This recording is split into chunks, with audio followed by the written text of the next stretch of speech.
কম্বল দিয়ে ঢাকা দাও। আল্লাহ রাসূল বলতেছে খাদিজাকে কম্বল দিয়ে ঢাকা দাও। খাদিজা কয় গাও ঘামে জুব্বা ভিজে গেছে, আর এই সময় কম্বল দিয়ে ঢাকার কারণ কি? বলে ঢাকা দাও। মা খাদিজা রাসূলকে ঢেকে দিয়ে বললেন, আপনি নিরাশ হবেন না, আপনি অস্থির হবেন না, কারণ আল্লাহ আপনাকে যেটা দিয়েছে স্বয়ং কোরআন দেয় নাই, আল্লাহ তাআলাও আপনার সঙ্গে রয়েছে। অহুয়া মাকুম আইনা মা কুনতুম, আপনি থাকবেন যেখানে, আল্লাহর সাহায্য আল্লাহর মদদ থাকবে সেখানে। জোরে কোন সুবহানাল্লাহ। এখন কি করব? ঘরে ঘরে কোরআন শরীফ পড়বো? নবী ঘরে ঘরে কোরআন শরীফ পড়লেন। এই কোরআন শরীফ নিয়ে চিন্তা করলেন যে কোরআন তো একটা দাওয়াত, ওমান আহসানু কাওলাম মিম্মান দাআ ইলাল্লাহ, এই কোরআনের দাওয়াত নিয়ে আমি বাইরে যাব। খাদিজাতুল কুবরা বললেন, এখন বাইরে যাওয়ার পরিবেশ নেই, আপনি ঘরের মধ্যেই কোরআন চুপি চুপি পড়েন। কোরআন এমন একটা পড়া যে এটা চুপি চুপি পড়লে হয় না, এটার আলাদা একটা মুজিজা রয়েছে। জোরে কোন কথা ঠিক কিনা? নবী কোরআন পড়েন, আশেপাশে খবর হয়ে গেল কানে কানে, কি যেন আব্দুল্লাহর পোলা ঘরের মধ্যে পড়তেছে। এটা কি পড়ে? চুপি চুপি শোনার জন্য মক্কার নেতারা দিনের বেলা আসে নাই, রাতের বেলা এসে এমন একটা রাত, যেই রাতে 4 জন নেতা নবীর ঘরের চারিধারে কান লাগায়া লাগায়া শুনতেছে। আল্লাহ নবী তখন আল্লাহর কোরআন পড়তেছে। জোরে কোন সুবহানাল্লাহ। আবু জেহেল মনে করতেছে আমি একলাই শুনছি রে, কেউ শোনে নাই। এই মনে করে যখন নবী কোরআন তেলাওয়াত শেষ করছে, অন্ধকারে যাবার চাইছে। যেই যাবার চাইছে আবু সুফিয়ানের সাথে বাজে গেছে। আবু সুফিয়ান কয়, নেতা আপনি? তুমি? আমি তো কোরআন শুরু করেছি। আমিও তো একই অবস্থা। এই দুই নেতা যখন কথাবার্তা বলতেছে, ইতিমধ্যে উতবা সাহেবা গিয়ে হাজির। আপনারা মুরব্বীরা কি করেন? বলে গভীর রাত্রে কোরআন তেলাওয়াত শুনলাম। আমরাও শুনছি। আবু জেহেল বলতেছে, এই দেখেন আবু জেহেলের কথা, কি সুন্দর কোরআনের বাণী রে, মনে হয় সারা রাত দাঁড়িয়ে দাঁড়িয়ে শুনি। সুবহানাল্লাহ কবেন না? আবু জেহেলের মতন কাট্টা কাফের বলতেছে কি সুন্দর কোরআনের বাণী, মনে হয় সারা রাত দাঁড়িয়ে দাঁড়িয়ে শুনি। এই যে দেখেন দাঁড়িয়ে দাঁড়িয়ে শুনতেছে। জোরে কোন ঠিক কিনা? তাই বলে মনে করো না যে তোমরা আবু জেহেল, তা না। মানে কোরআনের এমন একটা আকর্ষণ যে রাত পড়ে যাচ্ছে, ওরা জানলার কাছে দাঁড়িয়ে দাঁড়িয়ে শুনতেছে। আবু সুফিয়ান কাফেরদের মধ্যে সবচাইতে বেশি চালাক, এই জন্য আবু সুফিয়ান ছিল আবু জেহেলের উকিল। উকিল বোঝেন? উকিল। আবু সুফিয়ান বলতেছে যে ঘরের মধ্যে তো পড়তেছে, আমরা চোরের মতন শুনতেছি, এ কোরআন নিয়ে যদি বাইরে আসে, মানে পড়তে পড়তে কোরআন নিয়ে যদি বাহিরে আসে, তাহলে খবর কি? আবু জেহেল বলতেছে, আবু সুফিয়ান খবরদার এই কথা বলিস না, কোরআন বাহিরে আসলে আমাদের মতন ভুয়া নেতাদের নেতৃত্ব আর সমাজে চলবে না। মারাত্মক কথা। কোরআন যদি বাহিরে আসে, বাংলাদেশে যারা আবু জেহেলের দোসর, ওই ভুয়া নেতাদের নেতৃত্ব 90% মুসলমানের দেশে চলবে না। বলে কথা ঠিক? আল্লাহ রাসূল 13 বছর এই কোরআনের দাওয়াত দিলেন। 13 বছরে মুসলমানের সংখ্যা হলো 319 জন। কোন কিতাবে লিখছে মাত্র 320 জন। 13 বছর মুসলমানের সংখ্যা কত? আপনারা একটু হোহা করেন না কেন বাবা? 320 জন 13 বছরে। মক্কার ইসলামের সাইজটা দেখেন। মক্কার ইসলামটা কত দুর্বল ইসলাম যে 13 বছরে 320 জন মুসলমান হয়েছে। তার মধ্যে 18 জনকে ওরা পিটাই মারিছে। তার মধ্যে 18 জনকে কি করে মারছে? পিটা মারছে। জিনকে সুমায়াক মারছে, ইয়াসারক মারছে। এইরকম 18 জন সাহাবীকে তারা পিটা মারিছে, মানুষের সামনে পিটা মারিছে। এখন যেরকম বাংলাদেশে পিটাই মারতেছে লগি বইটা দিয়া। জোরে কর কথা ঠিক কিনা? বুঝেন না?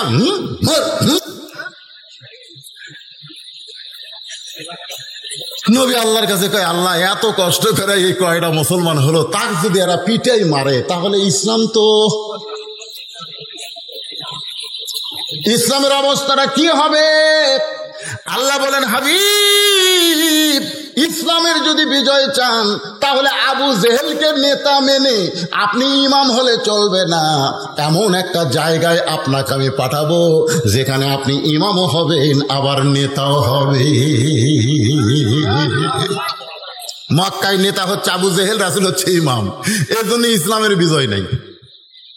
আমাদের বাংলাদেশে আমরা হলাম ইমাম, আর নেতা কারা?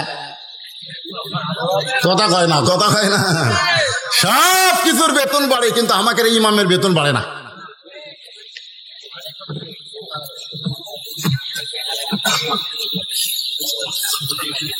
আপনাকে মসজিদের ইমামের বেতন গত বছর যা ছিল, মসজিদে তো উন্নয়ন করবেন, মাহফিলটাই তো মসজিদের উন্নয়ন করবে। তো ইমামের বেতন, ইমাম সাহেব কি এখানে আছে?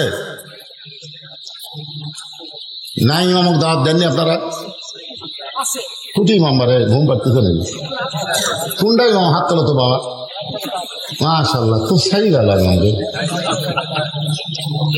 তো ইমামের বেতন গত বছর ছিল 86 টাকা কেজি সয়াবিন তেল, এ বছর তো 200 টাকা লাগছে। আপনারা কি বেতন সেই হিসাবে বাড়াচ্ছেন?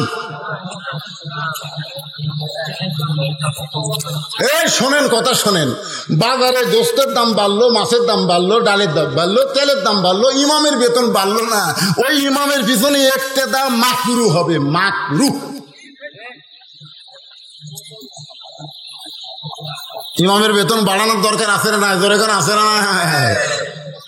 যার পিছনে আপনারা ইক্তেদা করতেছেন সেই ইমামটা এত দুর্বল, কারণ ইমাম নেতা হবার পারে নাই। নেতা আছে আবু জেহেল, যার কারণে 13 বছরে মুসলমান হলো 320 জন। আল্লাহ দেখলেন এভাবে পিটন খাওয়ালে হবে না, পিটন দেওয়ারও একটা ব্যবস্থা করা লাগবে। জোরে কোন ঠিক কিনা? গভীর রাত্রে খুব খেয়াল করবেন, ইসলামের বিজয় কিন্তু দিনে হয় নাই, গভীর রাত্রে আমার আল্লাহ তাআলা নবীকে মক্কা থেকে মদিনায় হিজরতের অর্ডার করলেন। সুবহানাল্লাহ বলেন। নবী গভীর রাত্রে মক্কা থেকে মদিনায় হিজরত করলেন। হিজরতের বহু কাহিনী, আমি সেই কাহিনী বলতেছি না, আমি শুধু বলবো রবিউল আউয়াল মাসে আমার নবীকে গ্রহণ করতে হলে আমাদের কদ্দূর পর্যন্ত একটু আলোচনা শোনা দরকার। আপনারা কি বিরক্ত হচ্ছেন? তো মাহফিল কমিটি কি বিরক্ত হলো নাকি? তো আমাকে বলছে হুজুর চাদর দিতে হবে, সেটা এখনই দিব? না না, অনেকের চিন্তা ভাবনা যে হুজুর যে ওয়াজ শুরু করছে, হুজুর ওয়াজ করতে করতে ফজর হয়, আর লোকজন 2-1 উঠে উঠে যদি সব চলে যায়, তা আমাদের কি হবে? আপনারা আমাকে চেনেন না। এবার আপনাকে মান্দা থানায় আমার কত ওয়াজ জানেন? চিনেন বলেই তো এত দাওয়াত দিচ্ছেন। আমি কোনো জায়গা তো ওয়াজ থুয়ে যাই না, যতক্ষণ আপনার সামনে বসে থাকবেন ওয়াজ আমি কমপ্লিট করে যাই। ধরে কোন কথা কন না কেন? তেনাদের মধ্যে যখন একটা ব্যারামই ঢুকছে, যে চাদরের ব্যারাম, এই ব্যারামটা 5 মিনিটের মধ্যে তোমরা সারো। তোমাদের ব্যারামটা ছেড়ে দিয়ে আমি আল্লাহর বান্দাদেরকে ফ্রেশ ওয়াজ করবো। মা বোনদের জন্য তো কাল রাখা দিছি এমন এক জায়গা, মনে আছে না? বলে গেছেন। হ্যাঁ, ওটা আবার ওর শোনার লাগবে। আমি কোনো ওয়াজ ভুলি না, আল্লাহ ভুলাই না, সব আলোচনা হবে। চাদর পাটিরা কোথায় গেল? ভিতরে ঢোকো, ঢোকো, ব্যাগ না ঢোকে। হ্যাঁ দেন, দাঁড় দা খুঁজে একজন ওঠেন না, ওঠেন না, ওঠেন না। আপনি মসজিদে দিবেন না, ওঠেন না। আপনি যদি না দেন আল্লাহর ঘর কি ভাঙে যাবে? আর আপনি দিলে আল্লাহ আপনাকে একটা জান্নাতে ঘর বানায় দিবে। জান্নাতে আল্লাহ আপনাকে একটা ঘর বানায় দিবে। আপনি যা পারবেন, 10 পারেন, 20 পারেন, 50 পারেন, 100 পারেন, এই ব্যাগের মধ্যে দিয়ে দেন, আল্লাহর রাস্তায় দিয়ে দেন। মেয়েদের মধ্যেও কত আছে বাবা? মেহেদি ভাটার, আর কিছু হলে হতে পারে। মেহেদি ভাটার মালিক আল্লাহর ঘর মসজিদের জন্য 5,000 টাকা পাঠাই দিয়েছে। মেহেদিকে আইছে না পাঠাই দিছে? আপনারা, আমি অনুরোধ করতেছি, ওঠেন না, ওঠেন না। সুন্দর মাহফিলের সৌন্দর্য নষ্ট করেন না। আপনারা উঠে যায় দিলে মাহফিলের সৌন্দর্য নষ্ট হয়। আল্লাহ তাআলা আপনাদের মরার আগে চেহারা অসুন্দর করে দেবে। ওঠেন না, কি জন্য উঠবেন? বসে আসলেন তো। ব্যাগে টাকা দেওয়ার মন চাই, দেন, না দেয় না দেন, কিন্তু উঠেন না। সুন্দর আলোচনা, নবী রবিউল আউয়াল মাসের মহব্বতের কথা হবে, একটু মনোযোগ দিয়ে কথাগুলো শোনেন। তো মেহেদি আল্লাহর একজন বান্দা 5,000 টাকা আল্লাহর ঘর মসজিদে দান করেছে। সে ভাটার ব্যবসা করে। আমি ভাইয়ের কাছে বলবো 1,000 ইট এই মসজিদে আপনি দিবেন, আল্লাহ আপনার সব ইটগুলো 1 নম্বর করে দিবেন। সবাই বলে আল্লাহুম্মা আমিন। আমি মেহেদি ভাইকে বলতেছি, যদি থাকেন, আপনি তো 5,000 টাকা দিচ্ছেনই, আর 1,000 ইট দিবেন ইনশাল্লাহ। একটু জিকির করেন লা ইলাহা ইল্লাল্লাহ।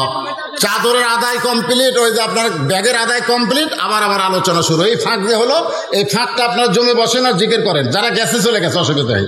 আর যারা ডানে আছে এই ফাঁকে তোমরা বসো বাবা, জিকির করেন আর সামনে আসেন লা ইলাহা ইল্লাল্লাহ, লা ইলাহা ইল্লাল্লাহ, লা ইলাহা ইল্লাল্লাহ, লা ইলাহা ইল্লাল্লাহ, লা ইলাহা ইল্লাল্লাহ, লা ইলাহা। মা বোনদের মধ্যে যারা গেছে আমার মায়েরা আল্লাহর হস্তে দান করবেন। আল্লাহ নবী বললেন, ফাতেমা কোন আমলের কারণে ওই মেয়েটা তোমার আগে জান্নাতে যাবে? তুমি যদি শুনবার চাও, মা ফাতেমা শুনতে চায়। আমার মা বোনদের জন্য বলবো, মা আপনারা মন খারাপ করেন না, কারণ আপনাদের আলোচনা না করলে আপনাদের পেট থেকে ভালো সন্তান আশা করা যায় না। জোরেগণ ঠিক? এই জন্য মা বোনদের তো আমল বেশি না রে ভাই।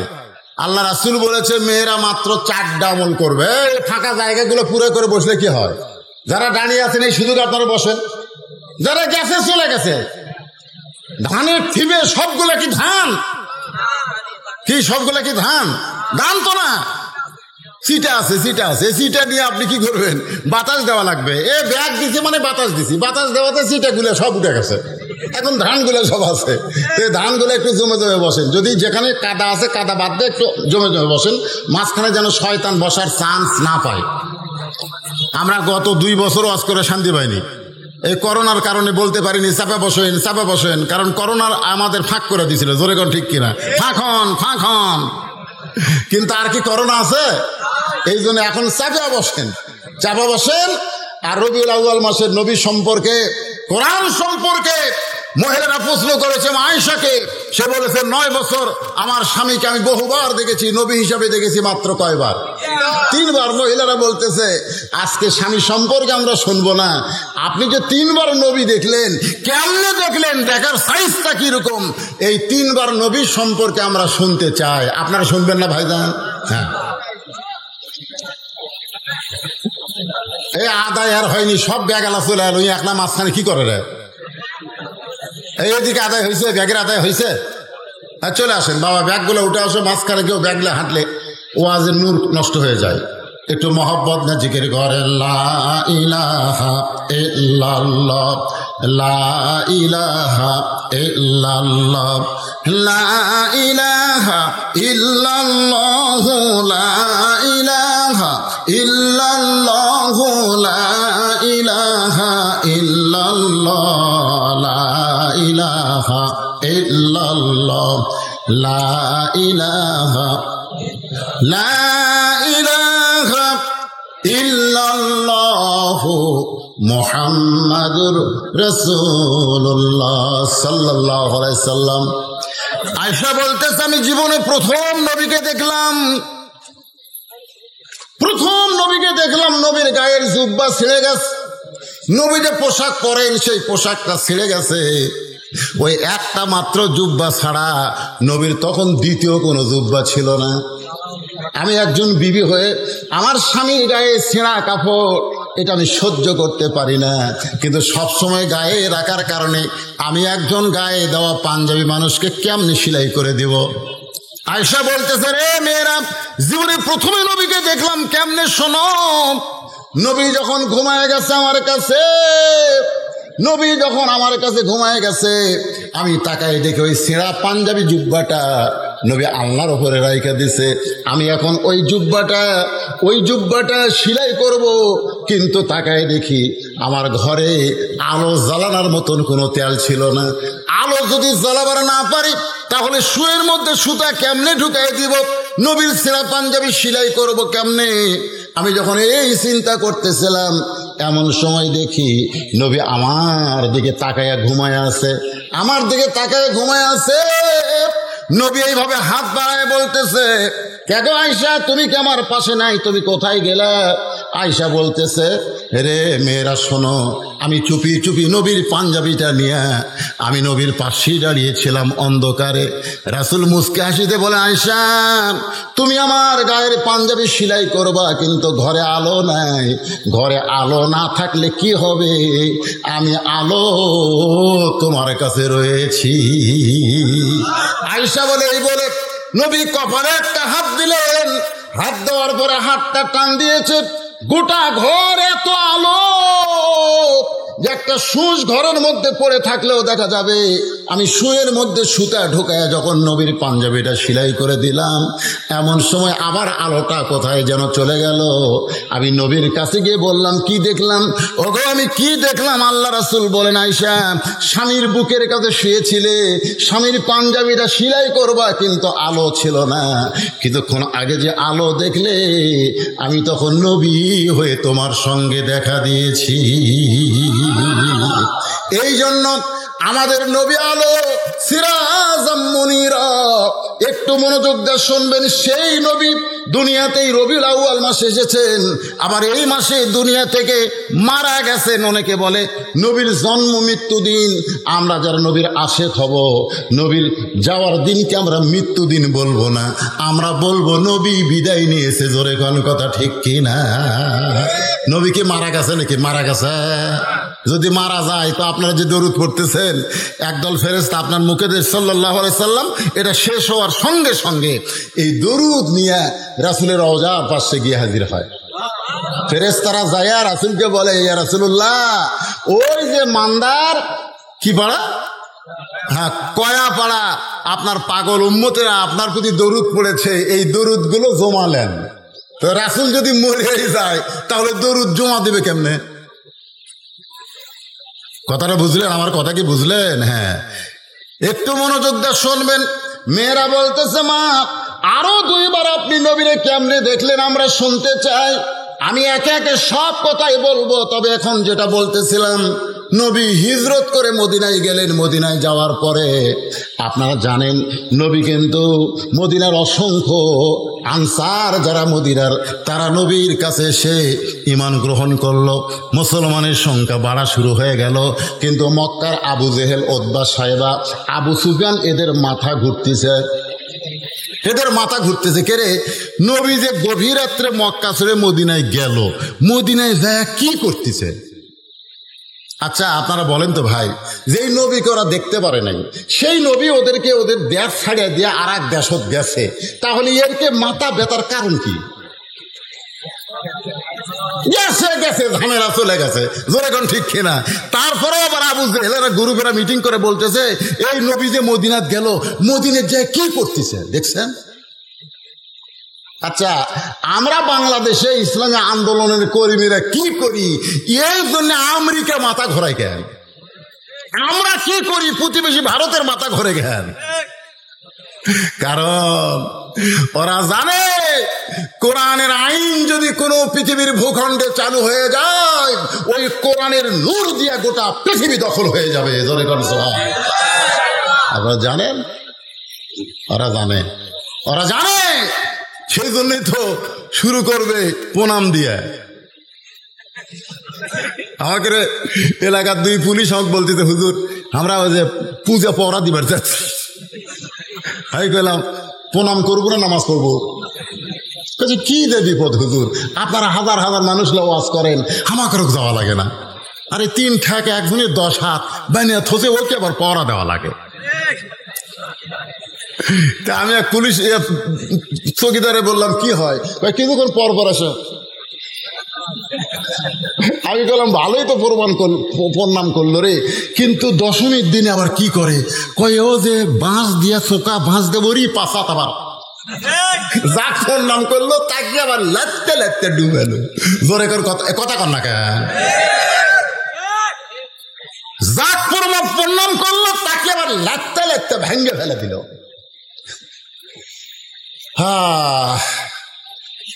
ওরকে মাথা ঘরে কেন জানেন? ওরকে মাথা ঘরে এই কারণে যে কোরআনের রাষ্ট্র যদি বাংলাদেশে চালু হয়ে যায়, খবর আছে না নাই? জোরে কেন আছে না নাই? গোটা পৃথিবীর সমস্ত মিডিয়া বাংলাদেশের ইসলামী আন্দোলনের দিকে তাক করে রাখছে। আবু জেহেল উতবা সাহেবেরা চিন্তায় পড়ে গেল যে গভীর রাত্রে মক্কা ছেড়ে মদিনায় গেল, ওখানে দেখে ঘুম পাড়তেছে, একটু খবর লাগাও কি করতেছে নবী। সাহাবেদের নিয়ে নামাজ কায়েম করলেন, সুবহানাল্লাহ বলেন। মক্কাত কিন্তু নামাজ পাশে, নবুয়তের 10ম বৎসরে মেরাজ হয়েছে, রাসূল নামাজ পাশে 5 ওয়াক্ত, কিন্তু নামাজের কায়েম কিন্তু মক্কাত হয়নি। আমাদের বাংলাদেশেও নামাজ কায়েম কোনোদিন হবি না যতদিন আবু জেহেল নেতা থাকবি। জোরে কোন কথা ঠিক করে, কোনোদিন হবে না। যতই মসজিদ বানান নামাজ কায়েম হবি না। খালি কয় হুজুর দোতলা করা লাগবে, দোতলা করা লাগবে। কেন দোতলা কেন? হুজুর এত মুসল্লি ধরে না তো, এই জন্য একতলা থেকে দোতলা। আমি কইলাম ফজরের খবর কি? কয় এক কাতারে হয় না। জোহরের খবর কি? কয় কোনো মতে এক কাতার। আসরের খবর কি? কয় ফজরের মতোই। মাগরিবের খবর কি? 1.5 কাতার হয় হুজুর। এশার খবর কি? কয় ফজরটা এশাও তাই। তো মসজিদের মধ্যে কয় কাতার আছে? কয় 9 কাতার। তো 9 কাতারে এখনো 2 কাতারে হয়নি, তাহলে দোতলা করবে কেন? তখন একজন সাইড থেকে বলতে যে হুজুর দোতলা করার কারণ হলো ওই যে জুমার দিনে সবার শেষে আগে দেয়, ওই শালাকের জন্য দোতলা করা লাগতেছে।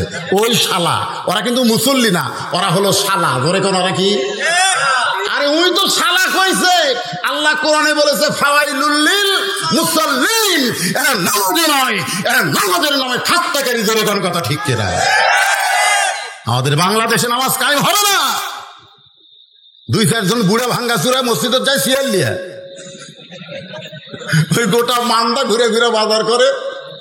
ওই মান্দা ব্রিজ থেকে হাঁটে হাঁটে রিক্সা ভাড়ার ভয়ে বাড়ির কাছে, আর মসজিদে ঢুকে কয় আমার সিয়ার কুটি রে, ওর সিয়ার কুটি রে। যে মেশিন সবসময় চলে না, হঠাৎ 2 বছর পর যদি মেশিন চলাবার জানি চলবি, ওর বল বিয়ারিং সব জাম মারছে। ওই যৌবনকালে নামাজ পড়েনি, ওর হাঁটুর বিয়ারিং টিয়ারিং সব জাম মারছে। ওই জাম মারার কারণে সিয়ার ধরছে। সিয়ার বার করতেন, সিয়ার একটাও থা চলবি না মসজিদে। কি মন খারাপ করতেছে? আল্লাহ রাসূল আসরের নামাজের পর সাহাবীর দিকে মুখ ঘুরাইছেন। একটু মদিনার কথা শোনেন, আমার নবীর জীবনী শোনেন।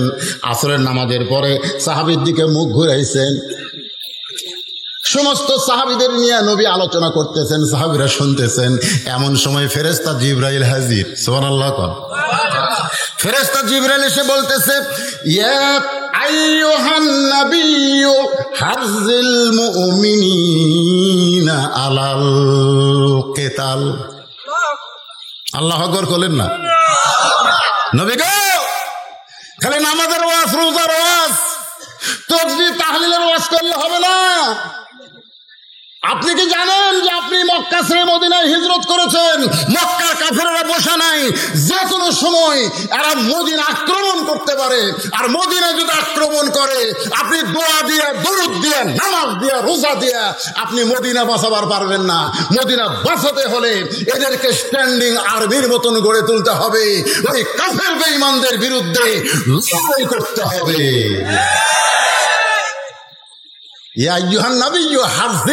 হার্স মানে বোঝেন? হার্স মানে সৈন্য। খালি রুকু সেজদা করলে হবে না, এটাও করা লাগবে। ক্যাডার হওয়া লাগবে। ক্যাডার বোঝেন? পুলিশ দেখলে ভয় দৌড় দেন কেন? পুলিশ দেখলে দৌড় দেন কেন?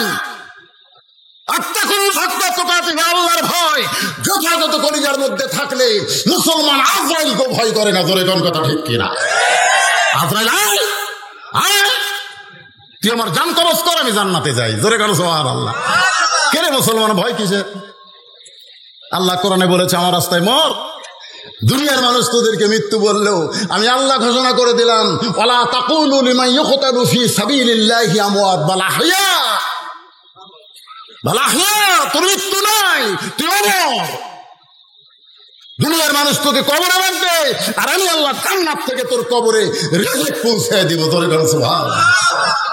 যদি কবরে থাকতে ভালো না লাগে, তোর জন্য ইল্লিন নামক জান্নাতের বাগান বানাই রাখছে। মুসলমান পিছন দিকে পালাবে না, মুসলমান সৈন্য হয়ে সামনের দিকে যাবে, বাতিল পালিয়ে যাবে। জনগণ কথা ঠিক কিনা?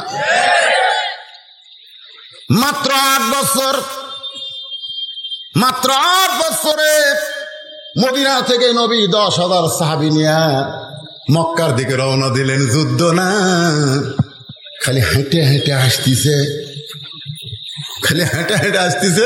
দুই একজন ঘোড়া চড়িছে। ওই যে ধুলে দেখে মক্কার কাফেরা কয় লুকাও রে। হায় হায় হায় হায় হায়, এতদিন পর হাজার হাজার লক্ষ লক্ষ মুসলমান মক্কার দিকে আসতেছে, আর ঘর বাড়ি থাকা যাবে না, লুকাও। সুবহানাল্লাহ কবেন না? আবু বকর খালি নবীর মুখের দিকে তাকায়। রাসূল বলে, আবু বকর কি দেখো? বলে, হুজুর গাড়ি সুরের মধ্যে লুকাইছিলাম হুজুর, ওরা আমাকে আপনার খুঁজিছে হুজুর। আমি খালি বলছি, আল্লাহ আমার নবীকে যেন কাফেররা ধরবার না পারে। আজকে হাজার হাজার মুসলমান যখন মক্কার দিকে যায়, ওরা কোন জায়গাত লুকায় হুজুর, কোন জায়গাত লুকায়। আল্লাহ তাআলা সূরা নাজিল করলেন, সূরা নাসর। যারা পারেন আমার সঙ্গে তারা পড়েন, ইজা জাআ নাসরুল্লাহি ওয়াল ফাত ওয়া রাআইতান নাসা ইয়াদখুলুনা ফি দীনিল্লাহি আফওয়াজা ফাসাব্বিহ বিহামদি রাব্বিকা ওয়াস্তাগফির ইন্নাহু কানা তাওয়াবা।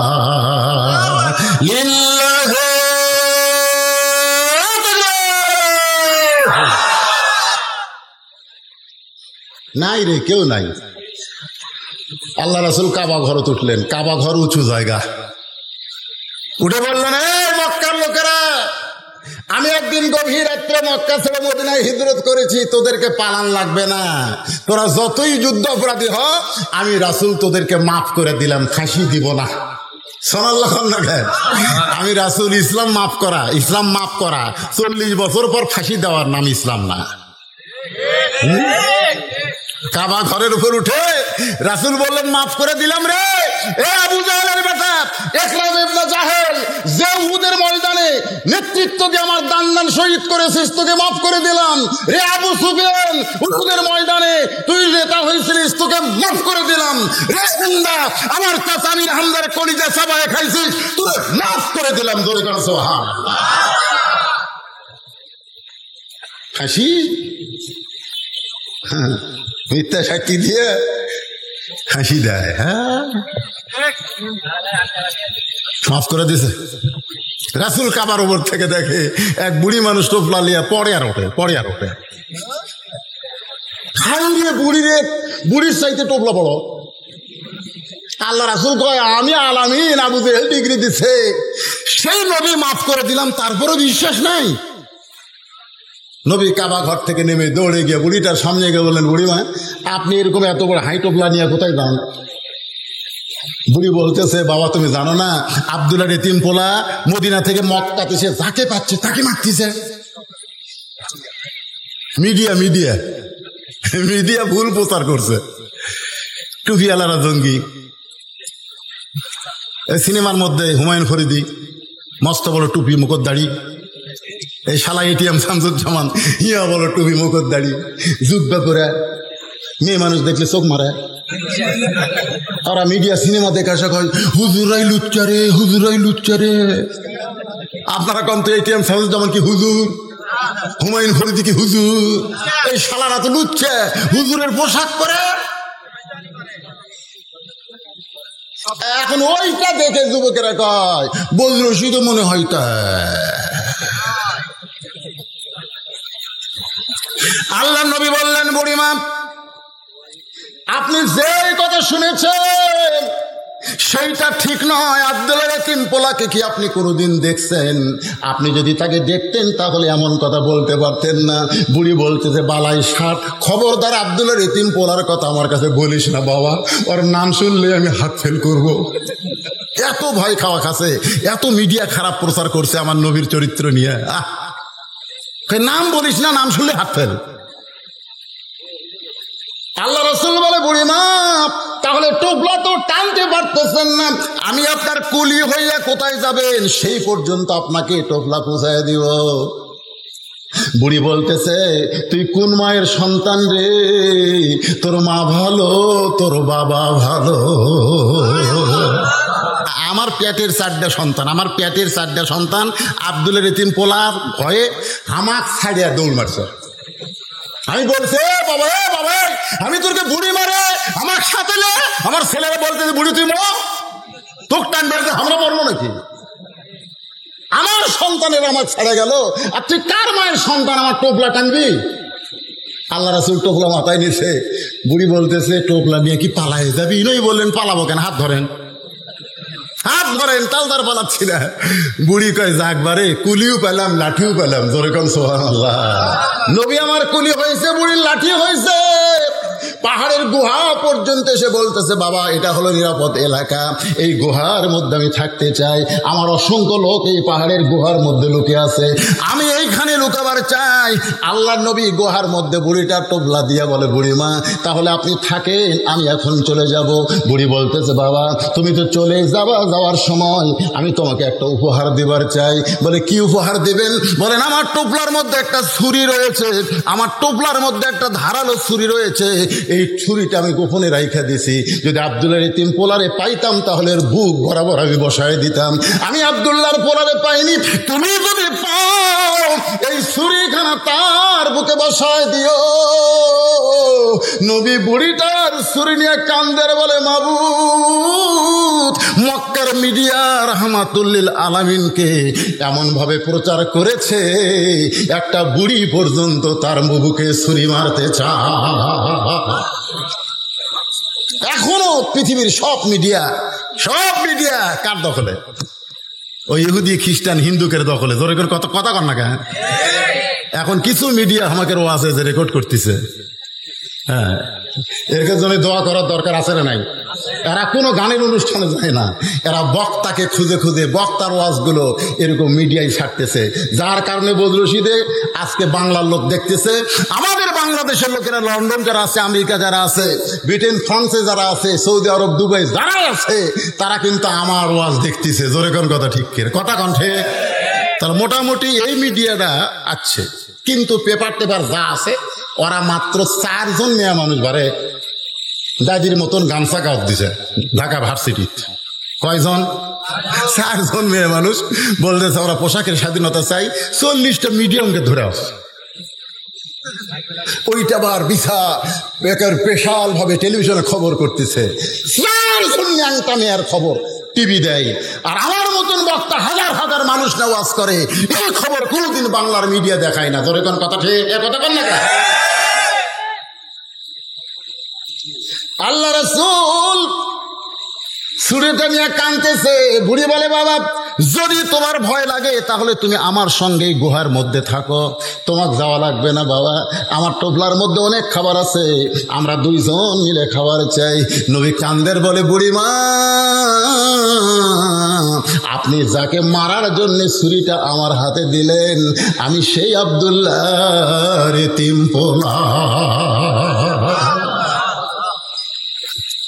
বুড়ি কান্দে আর চিল্লায় বলে পাহাড়ের গুহার মধ্যে কে কোথায় লুকে আছো, বের হও। আর লুকিয়ে থাকো না, লুকিয়ে থাকার জন্য নয়, বরং বের হয়ে তাকায় দেখো যেই মানুষটার ভয়ে আমরা লুকাইছি সেই মানুষটার চাইতে ভালো কোনো মানুষ দুনিয়াতে না। পাহাড়ের গুহার ভিতর থেকে সবাই মাথা বের করলেন। বুড়ি নবীর হাতে হাত দিয়ে বললেন বাবা আমি তোমার হাতে তোমার দলে ভর্তি হবার চাই। বাদান গো ইজা জা নাসরুল্লাহি ওয়াল ফাতুহু ওয়া রাআইতান নাসা ইয়াদখুলুনা ফি দীনিল্লাহি আফওয়াজা। ওই পাহাড়ের হাজার হাজার কাফেরেরা আল্লাহর নবীর হাতে হাত দিয়ে মুসলমান হয়ে গেল। আজকে সেই নবীর কোরআন আমাদের কাছে আছে না নাই? জোরে কোন আছে না নাই? কিন্তু আমরা মুসলমান না হয়ে মুনাফিক। গোটা পৃথিবীর মধ্যে সবচাইতে বেশি মুনাফিকের দেশের নাম কি জানেন? দেখেন আমি কর আগেই কষে হায় হায় রে বাবারা মনে কষ্ট নিয়ে না, বিবেকের কাছে আমি প্রশ্ন করতেছি। এই যুবকেরা কারা কারা ঈশার নামাজ পড়েননি আপনার বিবেককে প্রশ্ন করেন। কারা কারা হাত তোলেন না? হাত তোলার দরকার নেই। যারা যারা ঈশার নামাজ পড়েননি আপনি বিবেককে প্রশ্ন করেন। বিবেক তো সবচাইতে বড় আদালত, জোরে কোন ঠিক কিনা? আপনি যদি ঈশার নামাজ না পড়ে কোরআনের মাহফিলে বসে থাকেন, আপনি কি ফজরের নামাজ পড়বেন? তাহলে মসজিদের উন্নয়ন মানে কি? ও যে হাঁটুর মধ্যে একটা কাল্লা দিয়ে আছে, দেখেন তোর খবর কি? ও যাবে এবার বক্তা যদিও কালো হয় রে, চেয়ারের দিকে টাকা থাক।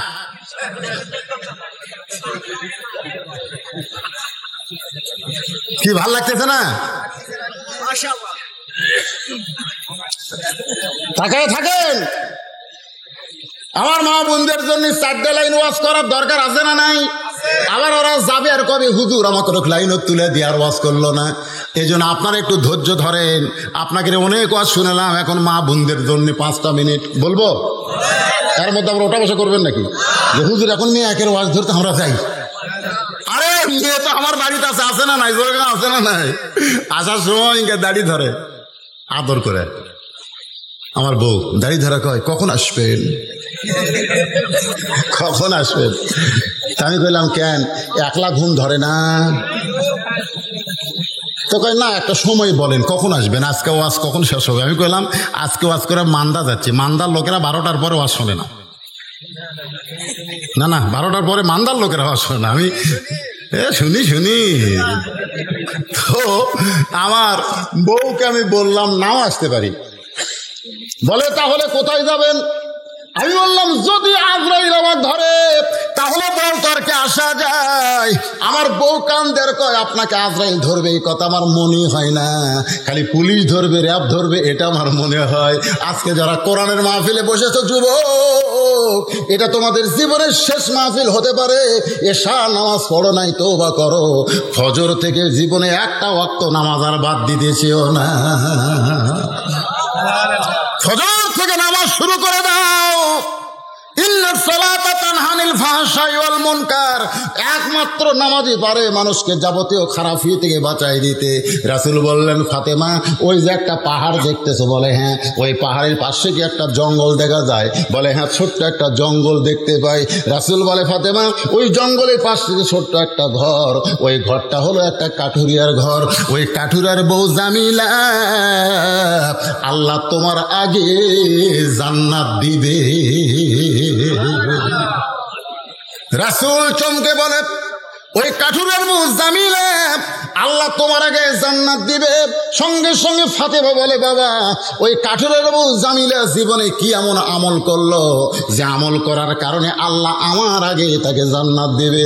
রাসূল বললেন ফাতেমা আমল যদি জানতে চাও তাহলে জামিলার বাড়ির যাও।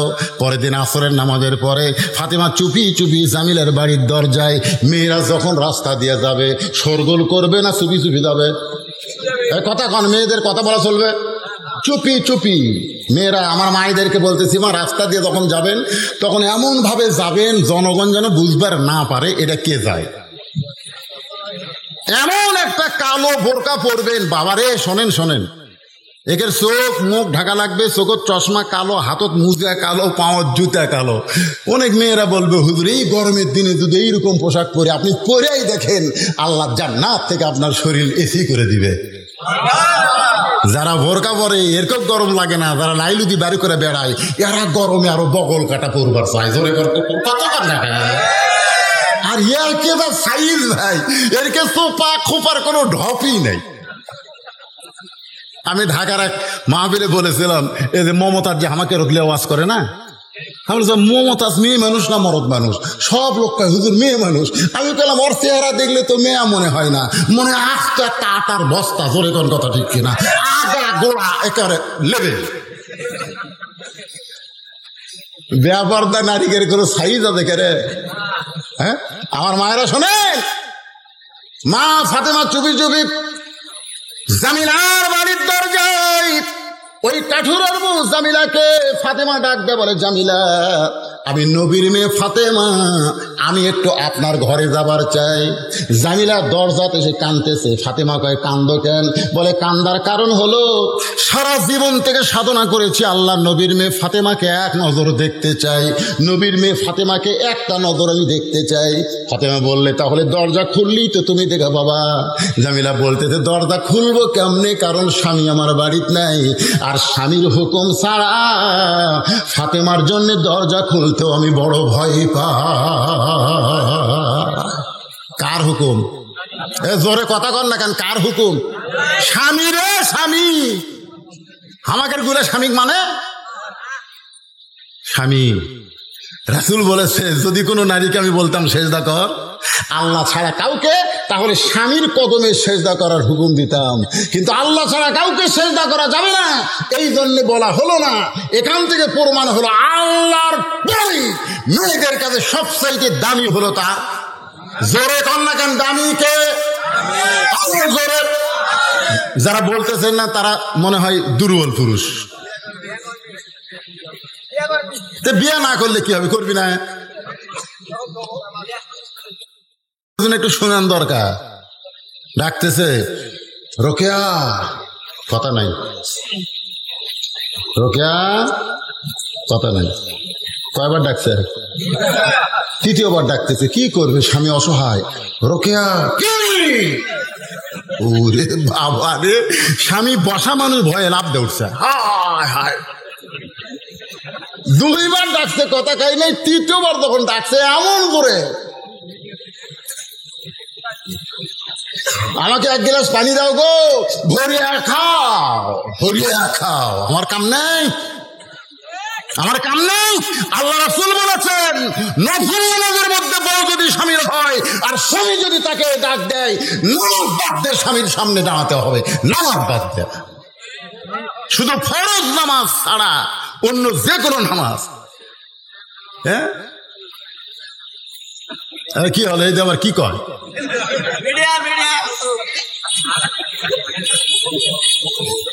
গোসল করার আগে দুপুর বেলায় বউকে বলতেছে, আসো গো, রাত্রে তোমারও ঘুম বেশি, আমারও ঘুম বেশি, দিনের বেলা একটু লুটু লুটু খেলি।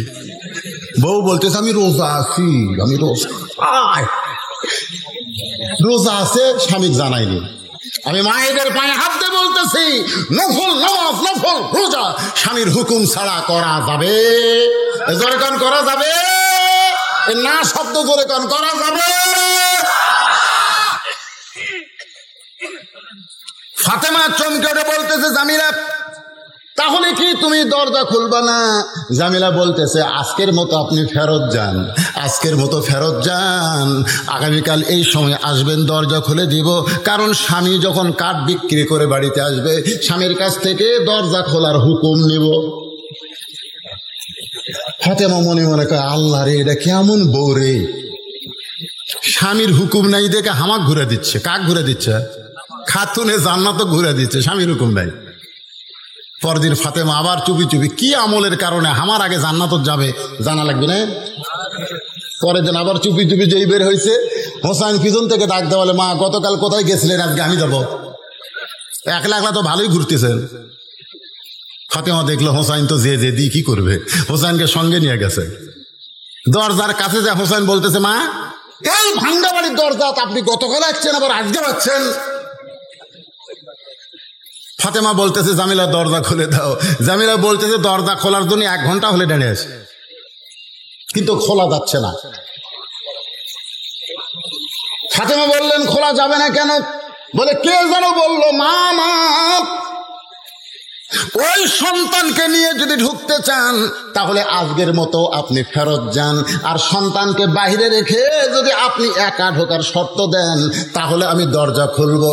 কারণ আমার স্বামী শুধু আপনার ব্যাপারে অনুমতি দিছে, আপনি সন্তান নিয়ে আসবেন সেই অনুমতি আমার স্বামীর কাছ থেকে নেওয়া হয় নাই। ফাতেমা বলতেছে, খুব ছোট রে, কেবল 4 বছর, এই 4 বছরের বাচ্চা, কিছু বুঝবি না। জামিলা বলতেছে, আপনি খাতুনে জান্নাত হতে পারেন, কিন্তু ফতুয়া কম বোঝেন, ফতুয়া কম বোঝেন। 4 বছরের বাচ্চা বুঝবি না?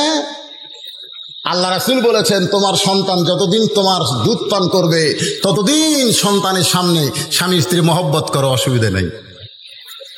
আমার কথা কি বুঝতে পারলেন? 2 বছর পর্যন্ত সন্তান মায়ের কি পান করে? দুধ পান করে। সন্তান দুধ পান করার বয়সে সন্তান যদি ঘরের মধ্যে থাকে, আপনি আপনার বউকে আদর করেন, সোহাগ করেন, সন্তান দেখবি ঠিকই, বুঝবি না।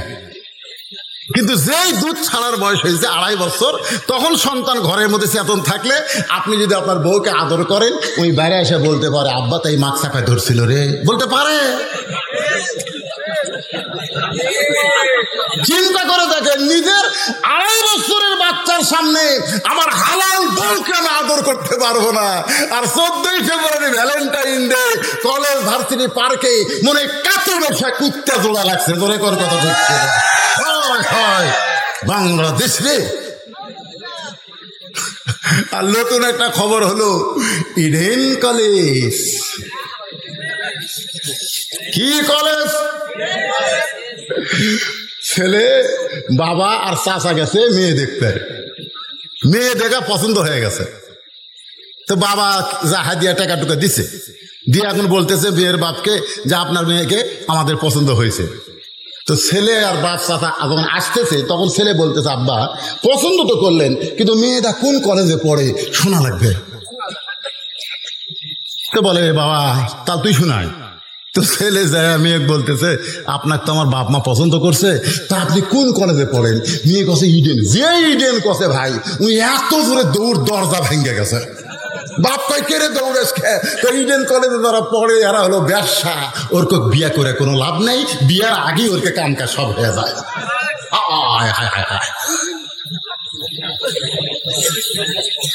এই যুবকেরা, কারণ বিয়ার আগে সবকিছু দেখতেন, বিয়ার পরে আর আফসোস করে লাভ হবে না। ওর নানি দেখেন, ওর মাও দেখেন, অক দেখেন। বিয়ার আগে দেখেন, বিয়ার পরে দেখে কান্দে মারা লাগবে। জোরে কর কথা ঠিক কিনা? এই জন্য একটা কথা আছে, ভাবিয়া করিও কাজ। আমার সঙ্গে সবাই একটু বলেন, ভাবিয়া করিও কাজ, করিয়া ভাবিও না। যুবকেরা যারা এখনো বিয়া করনি, বাবা এমন একটা মেয়েকে খোঁজো যে মেয়েটার ওয়াজ আমি আপনাদেরকে শোনাইতেছি। এবার ফাতেমা বলতে, জামিলা তাহলে আজকেও কি দরজা খুলবে না? বলে, আপনার হোসাইন সঙ্গে আছে, আজকেও দরজা খোলা যাবে না। হোসাইন সঙ্গে সঙ্গে বলে, মা এই বেয়াদব মেয়েটা আমার মতন ছোট্ট বাচ্চার সঙ্গে থাকার কারণে দরজা খোলো না। এই বেয়াদব মেয়েটার কাছে তুমি কেন আসো মা? ফাতেমা কান্দের বলে, হোসাইন রে তুমি যারা বেয়াদব বলতেছো, বাবা তোমার নানা বলেছে ওই মেয়েটা তোমার মায়ের আগে জান্নাতে যাবে। হোসাইন তুমি যাকে বেয়াদব বলতেছো, তোমার নানা বলেছে ওই মেয়েটা তোমার মায়ের আগে জান্নাতে যাবে। কোন আমলের কারণে? কোন আমলের কারণে? আমল হলো একটাই, যে মেয়েটা স্বামীর কথা মতো চলে ওই মেয়েটাকে আল্লাহ জান্নাত দিয়া দিবে। আমার মায়েরা যারা আছেন মা, 1 নম্বর আমল হলো নামাজ, 2 নম্বর হলো রমজান মাসের রোজা, 3 নম্বর সতীত্বের হেফাজত, পর্দা করা, আর 4 নম্বর স্বামীর কথা মতো চলা। এই 4টে আমল যদি আপনারা করতে পারেন মা, আপনাদের আর কোনো ওয়াজ লাগবে না, আপনারা ফাতেমার সাথে জান্নাতি হবে। সুবহানাল্লাহ বলেন। নবীর কাছে গেছে, বুঝলেন? হোসেন কার কাছে গেছে? তাকান, কার কাছে? নবীর কাছে গিয়ে বলে, না আমার মায়ের আগে একটা মেয়ে জান্নাত যাবে। তুমি কইছো কি আমল করে যা খোঁজ লেওয়া লাগবে কেন? দুনিয়ার যত কিছু আগে তোমার কাছে আসে, তারপরে মানুষের কাছে প্রচার হয়, ঠিক কিনা বলেন? আল্লাহ রাসূল এই যে কোরআন শরীফ দেখতেছেন, এটা আগে কার কাছে আইছে? কেমন ভাবে নবীর এর মধ্যে দিলাম, লোকটা একটা বার অন্যার দিকে তাকালো না, বরং ব্যাগের মাথা ধরে আমার হাতে 6টা দিরহাম দিয়ে লোকটা চলে গেল। ও ফাতেমা, ওই 6টা দিরহাম নিয়ে আমি খাবার দোকানে গেলাম, দোকানদারকে বললাম, ভাই এই 6টা দিরহামের যতটুকু খাবার হয় ততটুকু খাবার দাও, আমার হাসান হোসাইন ক্ষুধার জ্বালায় কাঁদতেছে। দোকানদার 6 দিরহামের খাবার টোপলা করে যেই মাত্র আমার হাতে দিবার চাই, এমন সময় এক সাইলকারী ফকির এসে আমাকে সালাম দেয়, বলে, আলী রে আজকে 3 দিন হলে আমার বাড়িতে কোনো খাবার নাই। ও আলী, যদি পারো তাহলে আল্লাহর হস্তে একটু দান করো। ও ফাতেমা, আমার এত রাগ হয়ে গেল, কারণ আমি 6টা দিরহাম ওন্না বিক্রি করার টাকা দিয়ে খাবার টোপলা নিয়েছি, আর এমন সময় আমার কাছে যখন খাবার চাই, আমার এত রাগ হয়ে গেল, আমি যেন বলবো তুমি আমার কাছ থেকে সরে যাও। এমন সময় আল্লাহর কোরআন আমার সামনে দাঁড়ায় বলে, আম্মা সাইলা ফালা তানহার, আলী রে, সাইলকারীকে ফিরাস না। আমি পকেট থেকে একটা দিরহাম বের করে ওই ফকিরকে যখন দিবার চাই, এমন সময় আল্লাহর কোরআন বলতেছে, ওমা তুনফিকু মিন শাইইন ফি সাবিলিল্লাহি ওয়াফা ইলাইকুম ওয়া আনতুম লা তুজলামুন। আলী রে, ফকিরকে যদি একটা দিরহাম দেস, আল্লাহ তোকে 10টা দিরহাম দেবে। 2টা দিরহাম দিলে তুই 20টা পাবি। 6টা দিরহাম যদি দেশ আলী, আল্লাহ তোরে 60 দিরহাম দিয়া দিবে। আমি আলী আল্লাহর কোরআনকে বিশ্বাস করে ফকিরকে সেই মাত্র 6টা দিরহাম দিলাম। ফকির কোথায় জানো চলে গেল। দোকানদার বলল, আলী ভাই, খাবার টোপলার খবর কি? আপনি তো টোপলা না নিয়ে ওই টাকা দান করে দিলেন। আলী বলতেছে, 2 বস্তা প্যাকেট কর, 1 টোপলা দিয়ে আমার হবে না, 2 বস্তা প্যাকেট কর। দোকানদারকে 2 বস্তা প্যাকেট করতে বলে আলী বলে, ফাতেমা, আমি বাজারের মধ্যে ঘুরতেছিলাম আর মনে মনে বলতেছিলাম, আমার আল্লাহ তো মিথ্যা বলবে না, আল্লাহর ওয়াদা সত্য, ইন্নাল্লাহ ওয়াদু হাক্কুন, আল্লাহর ওয়াদা হলো সত্য। এই বিশ্বাস করে বাজারের মধ্যে ঘুরতেছি ফাতেমা, এমন সময় দেখি একটা ব্যক্তি উট নিয়ে আসতেছে। আমারে সালাম দে, বলে, আলী ভাই, উটটা কি আপনি কিনবেন নাকি? আমি কইলাম, আমার পকেটে 1টা টাকাও নাই, আমি উটটা কেমনে কিনবো? উটওয়ালা বলতেছে, 100 দিরহামে বাকিটা উটটা কিনেন, বিক্রি করে আপনি টাকা দিবেন, সেটাও কি পারবেন না? আলী বলে, ফাতেমা রে, এই সুযোগ আমি হাতছাড়া না করে ওই উটটা 100 দিরহামে কিনে উটের বাজারে যখন নিয়ে গেলাম, চারিদিক থেকে খরিদ্দার আমাকে ঘিরে ধরে বলতেছে, আলী ভাই, এই উটের ব্যবসা কবে শুরু করলেন? আমি কইলাম, কবে শুরু করি আর যখনই করি সেটা বিষয় না, উটটা তোমরা নিবা কিনা?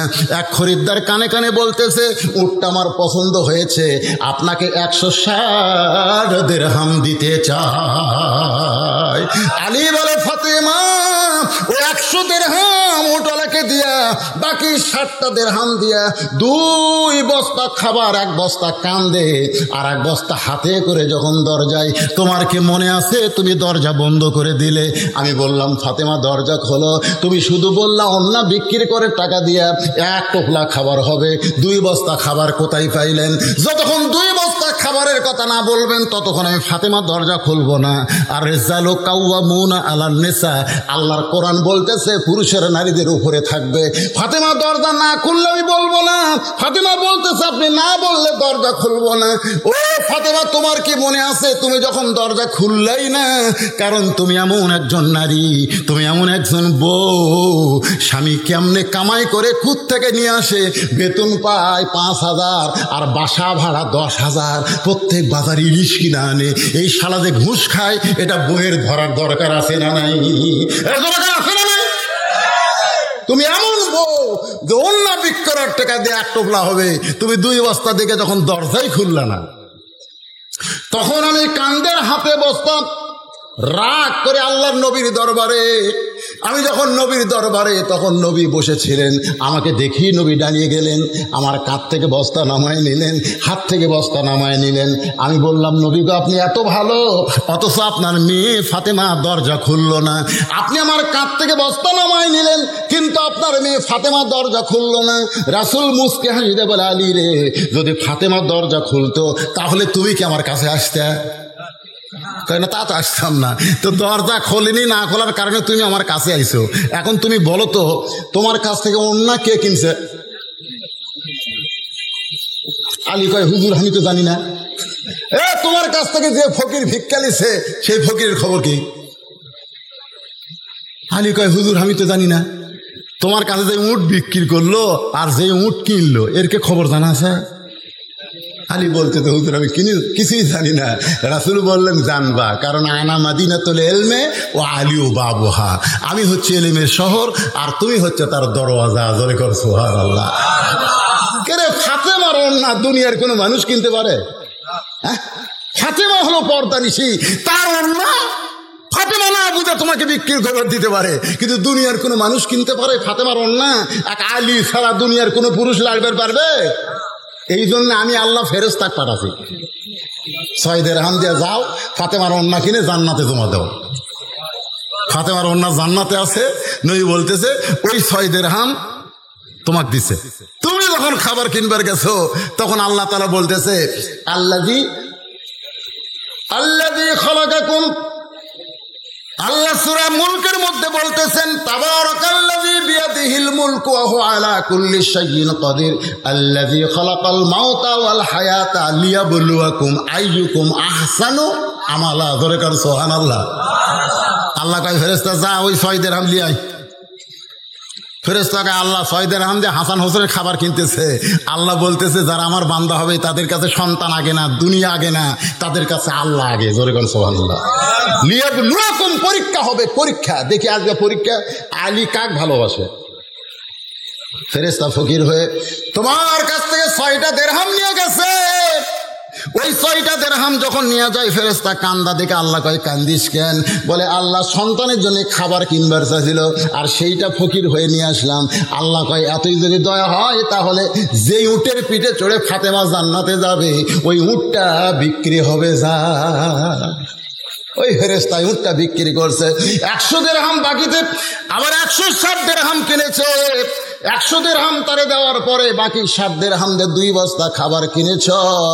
ফাতেমা চিল্লায় বলে বাবা ওয়াজ তো ভালোই করতেছেন, কিন্তু জামিলা আমার আগে জান্নাতে কেমনে যাবে? আল্লাহ রাসূল বলতেছে আলী বলো বলো। আলী বলতেছে ফাতেমা শোনো, আল্লাহ তুমি জান্নাতি নারীদের নেত্রী হওয়ার কারণে তোমাকে হাঁটে হাঁটে জান্নাত দিবে না। জান্নাতি নারীদের নেত্রী হওয়ার কারণে আল্লাহ তোমাকে উটের পিঠে করে জান্নাতে নিয়ে যাবে। জোরে কোন সুবহানাল্লাহ। কিন্তু উটটা জান্নাতের একেবারে নিকটতম এসে থমকে দাঁড়াবে। ফেরেশতা বলবে আল্লাহ উট এমন জায়গাতে এসে দাঁড়ালো, এখান থেকে জান্নাতও তো পাওয়া যায় না। আল্লাহ বলতেছে উট যদি না যায় টেনে টেনে নিয়ে যাওয়া লাগবে। ফেরেশতা কয় আল্লাহ উটের কি ধরে টানবে, টানার তো কিছুই নাই। আল্লাহ তখন বলবে আলী বলতেছে আল্লাহ বলবে ওই যে ফাতেমার ওন্না আছে, ওই ওন্নাটা উটের গলায় লাগাই দাও। আলী বলে ফাতেমা তোমার ওন্নাটা উটের গলায় যখন লাগানো হবে সেই ওন্নাটা নিচে ঝুলতে থাকবে। এখন এইটা কে টেনে উটটাকে জান্নাতে নিয়ে যাবে? এমন সময় বলবে আল্লাহ জামিলা তোমার স্বামী সব সময় দোয়া করতো আল্লাহ যে বউটা আমার হুকুম ছাড়া ফাতেমার জন্য দরজা খোলে না, আমার সেই বউটাকে তুমি সবার আগে জান্নাত দিও রে ফাতেমা। আল্লাহ স্বামীর দোয়া কবুল করে ওই জামিলাকে সবার আগে জান্নাতে কেমনে দিবে? কারণ তুমি হলা খাতুনে জান্নাত। তখন আল্লাহ বলবে উটের ওই ওন্নাটা টেনে টেনে ফাতেমাকে জান্নাতে নিয়ে যাও।